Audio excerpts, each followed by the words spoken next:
So allow me to tell you this. No matter how old you become, your mother will never see it.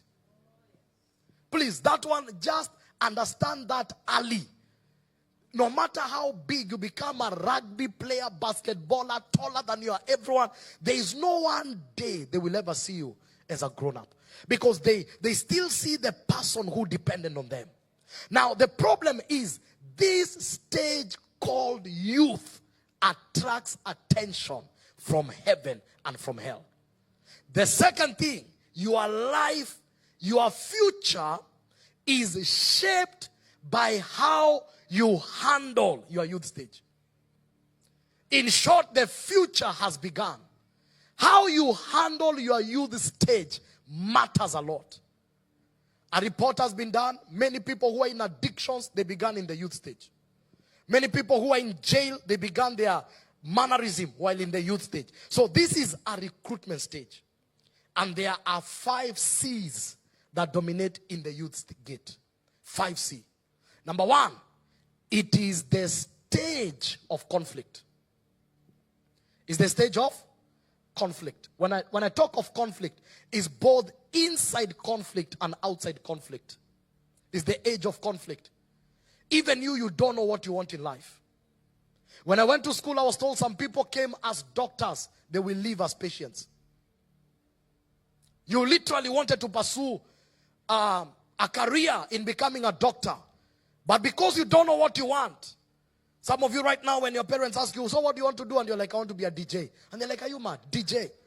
We are investing all this money to become a DJ. And then you add salt to the injury and say, even a dancer. And they're like, what happens if both of your legs are broken?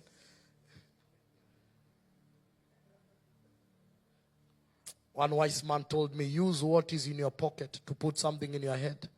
One day what is in your head will put something in your pocket. And I discovered that's the power of knowledge. Now, it's an age of conflict. And the devil likes it because people are trying to discover themselves. People are trying to know themselves outside the parameters of supervision. I don't want anyone to tell me who I am. I want to know me for me. And the world is always waiting to tell you who you are. And if you're not grounded in identity, chances of becoming who you are not are very high. No one was born as a drunkard. There is no child who came on earth and he or she was given breast milk and said, and then they were given Heineken, they said, that's it now. No one. Everything in life you learn, and if you can learn, you can unlearn. That's the rule of life. And so the devil is eagerly waiting. And do you know what happens at this time? Everyone does not want the supervision of parents. So at this time, it is peers that pierce your destiny. It is now people who also don't know who they are that are trying to tell you who you are. It's a stage of conflict. I remember in Form 2, I don't know what grade it is here, I wrote my first diss track because I wanted to do hip-hop. And I wrote my first hip-hop diss track to my father. And the song was called To All the Haters. Because my father told me, I am not raising any rapper in this house. Without a degree, you are useless. And I realized this man is standing on the path of my destiny.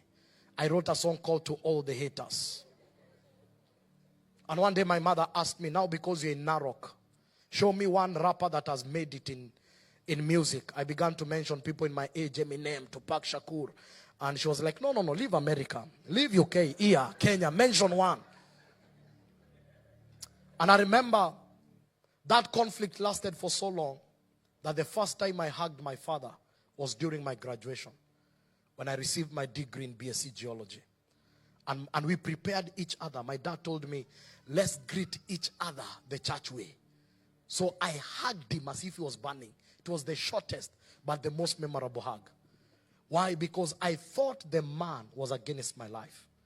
There is an African proverb that says, an old man sees farther while sitting than a young man standing.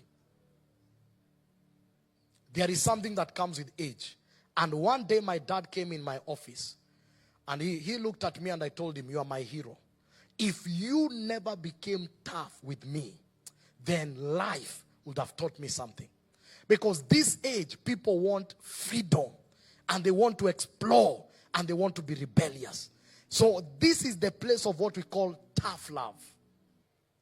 Otherwise, all the people in my youth that were given that open check to become who they are, today they are either addicts or mothers that cannot say who impregnated them. And that's why sometimes I love tough parents. Sometimes open rebuke is better than hidden love. It's better someone who will look you straight in the eye and tell you the truth than someone who massages you knowing you are walking in the wrong path. Are you listening to me? And it was chaos. Today my dad is my best friend. I always sit down and tell him, Dad, thank you for being that man who was tough and unreasonable. Because if you reasoned in my level, I will not be where I am today. And today I want to appreciate all the unreasonable fathers and mothers. One day you will remember